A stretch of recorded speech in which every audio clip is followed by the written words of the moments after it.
Braces लगाने चाहिए या इनविज़लाइन लगानी चाहिए, और आजकल काम सिमिलर है, बाकी सब कुछ काफ़ी अलग है दोनों का।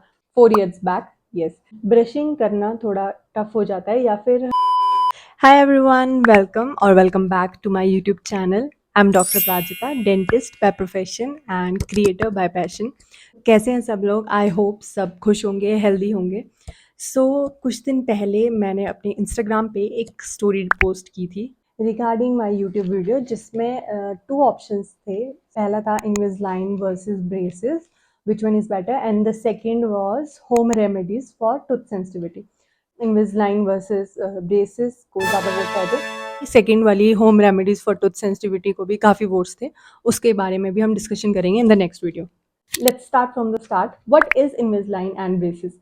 ब्रेसेस और इनविज़लाइन होते क्या हैं, क्या काम करते हैं? इनविज़लाइन एक ट्रांसपेरेंट प्लास्टिक के रिटेनर्स होते हैं, एंड द सेकेंड ब्रेसेस ये मेटल या फिर सिरेमिक के ब्रैकेट्स होते हैं जो टीथ पे अटैच करते हैं। ये दोनों काम क्या करते हैं? दोनों का काम सिमिलर है। नॉर्मल सिंपल लैंग्वेज में समझाऊं तो ये टेढ़े मेढ़े दांतों को सीधे करने के लिए यूज होते हैं। ओके, तो एक बहुत कॉमन क्वेश्चन मुझसे भी बहुत बार, जब भी मैं इंस्टाग्राम पे कोई Q&A करती हूँ या फिर कोई स्टोरी डालती हूँ, तो 3-4 क्वेश्चन हमेशा इससे रिलेटेड होते हैं कि अपने ब्रेसेस लगाने चाहिए या इनविज़लाइन लगानी चाहिए। और आजकल वैसे भी इनविज़लाइन काफ़ी ट्रेंड में आ चुका है, काफ़ी ज़्यादा मार्केटिंग हो रही है। सो आई थॉट मैं आपको थोड़ी नॉलेज दे सकूँ कि इनविज़लाइन और ब्रेसेस में डिफरेंस क्या होता है। सो इस वीडियो में हम दोनों के एडवांटेजेस और डिसएडवांटेजेस दोनों के बारे में बात करेंगे। Let's start with the old and most reliable braces, जो कि मैं खुद भी यूज़ कर चुकी हूँ।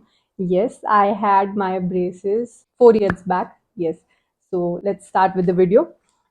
सो one of the most important benefit या फिर सबसे बड़ी एडवांटेज ब्रेसेस की ये है, they are very effective. Like ये पास्ट 20 to 30 ईयर्स से प्रैक्टिस हो रही है ये चीज़, एंड कोई भी कॉम्प्लिकेटेड केस हो, braces will definitely show their result. The second major benefit is ये आपके दांतों की स्पेस काफ़ी जल्दी कवर करते हैं एज कम्पेयर टू अलाइनर्स। अगर आप में से किसी ने ब्रेसेस लगाने की सोच रहे होंगे, तो काफ़ी केसेस में ऐसा होता है आपको अपना नॉर्मल मतलब एक अच्छा दांत भी निकालना पड़ सकता है। मैं सब केसेस में नहीं बोल रही हूँ, बट काफ़ी केसेस में ऐसा होता है। सो जो स्पेस क्रिएट होती है एज कम्पेयर टू लाइनर्स, वो ब्रेसेस काफ़ी जल्दी फिल कर देते हैं। So number 1 disadvantages of braces is that brushing. Yes, brushing करना थोड़ा टफ हो जाता है, या फिर हम कह सकते हैं ब्रशिंग काफ़ी ज़्यादा आपको ध्यान से करनी पड़ती है। ऐसे हम नॉर्मली बोलते हैं कि दिन में 2 बार ब्रश करो, but if you have braces, अगर आपने ब्रेसेस लगाए हैं, तो आपको दिन में 3 बार, कम से कम 3 बार तो ब्रश करना ही चाहिए, क्योंकि 3 बार प्रॉपर मील हम खाते हैं, ठीक है, ब्रेकफास्ट, लंच, डिनर। तो आपको अच्छे से ब्रेसेस अगर आपने लगाए हैं, ब्रश करना कंपल्सरी है, नहीं तो आपके खाना डिपॉजिट होगा, अटैच होता रहेगा, और फिर उससे आपके दांत ठीक होने की जगह और ख़राब हो सकते हैं। सेकेंड डिसएडवांटेज और डिफ़िकल्टी विद ब्रेसेस ये है कि आपको एक सर्टेन फूड अवॉइड करना पड़ सकता है। लाइक आप कुछ हार्ड नहीं खा सकते, आप कुछ ज़्यादा स्टिकी नहीं खा सकते हो, तो इन सब चीज़ों से ब्रैकेट्स टूटने के चांसेस होते हैं। सो वही, अगर आपके ब्रैकेट्स ब्रेक होंगे, आप दोबारा से उन्हें लगाओगे, तो वही थोड़ा ट्रीटमेंट में आपका प्रोसेस स्लो हो जाएगी। सो यस, आपको एक सर्टेन फूड अवॉइड करना पड़ सकता है ब्रेसेस के साथ। Now coming to Invisaligners, aligners. Number 1 advantage इसकी यही है कि they are transparent. They are transparent plastic के रिटेनर्स होते हैं। लाइक अगर आप इनको लगा के रखोगे तो बहुत मुश्किल से आप बता पाएंगे, दूर से तो ये दिखते भी नहीं है, कि बहुत मुश्किल से आप बता पाएंगे कि आपने दांत में कुछ लगाया भी है। Second major benefit of aligners ये है कि ये रिमूवेबल होते हैं। यस, जैसे ब्रेसेस आपके अटैच होते हैं दांतों के साथ, ये अटैच नहीं होते हैं, ये आप लगा सकते हैं और खुद ही रिमूव भी कर सकते हैं। बट ये बेनिफिट इसका एक डिसएडवांटेज भी है। डिसएडवांटेज कैसा है?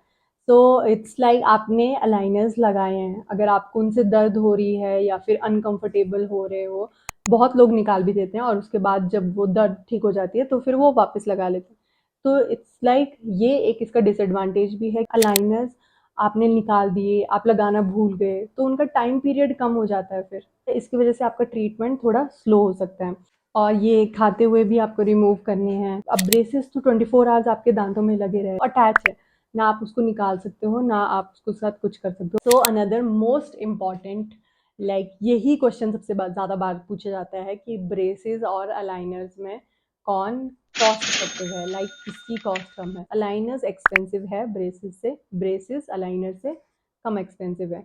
कहाँ पे क्या रेट है, अब रेट कोई स्पेसिफिक नहीं है। आप कहाँ पे रहते हैं, आप किसी सिटी में रहते हैं, आप किसी टाउन में रहते हैं, ये सब चीज़ें बहुत मैटर करती है। So coming back to the final decision कि ब्रेसेस और अलाइनर्स में से आपको चूज़ क्या करना चाहिए। देखो यार, सिंपल है। अगर आप कोई ऐसे इंसान हो जो ज़्यादा कॉन्शियस नहीं होते हैं कि अगर मैं बात करूँगी या करूँगा तो ब्रेसेस दिखेंगे, कि कैसे लगेंगे ब्रेसेस मेरे पे, और आप एक फूड जो मैंने खाने के बारे में बताया था कि आपको कुछ खाना अवॉइड करना पड़ सकता है, अगर आप कंफर्टेबल हो ये सब चीज़ों में, तो I think braces is your right choice. लेकिन अगर आपका कोई ऐसा प्रोफेशन है जिसमें आपको पब्लिक अपीयरेंस देनी पड़ती है, आपको काफ़ी स्पीचेस देनी पड़ती है, और आप कॉन्शियस हो सकते हो कि आपने अगर ब्रेसेस लगाए हैं वो दिख रहे हैं, वो आप पे अच्छे नहीं लग रहे हैं, so you can go for aligners. And another important factor is cost. Yes, हम डिस्कस कर चुके हैं, ब्रेसेस अलाइनर्स से लेस एक्सपेंसिव है। ओके, सो अगर आप इनमें से कोई भी ट्रीटमेंट करने का सोच रहे हैं या प्लान कर रहे हैं, गो विजिट योर डेंटिस्ट। जाइए, डेंटिस्ट को दिखाइए, ऑर्थोडोंटिस्ट को दिखाइए। वो आपका केस अच्छे से स्टडी करेंगे और आपको अच्छे से गाइड करेंगे कि इन दोनों में से आपके लिए कौन सा बेस्ट सूटेबल है। So yes, that was it for the video. So अगर आपको ये वीडियो अच्छा लगा हो, आपको थोड़ी सी भी नॉलेज मिली हो, सो प्लीज़ इस वीडियो को लाइक, कमेंट, शेयर और सब्सक्राइब ज़रूर करेंगे। और मिलते हैं जल्दी नेक्स्ट वीडियो में। Till then, bye, take care.